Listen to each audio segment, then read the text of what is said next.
প্রাণী সম্পদ অধিদপ্তর কৃত্রিম প্রজনন কার্যক্রম সম্প্রসারণ ও ভ্রূণ স্থানান্তর প্রযুক্তি বাস্তবায়ন প্রকল্পের আওতায় রংপুরের পীরগঞ্জে গড়ে তোলে bull calf rearing unit cum mini lab.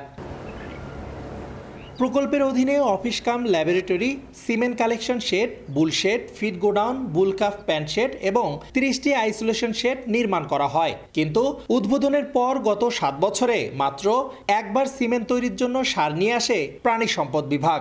বর্তমানে গবাদি পশুর কৃত্রিম প্রজনন কেন্দ্রটিতে কোনো কার্যক্রম নেই বললেই চলে। গরু আবার সামনে আসবে, গরু আসলে আমাদের আবার কার্যক্রম আবার শুরু হবে।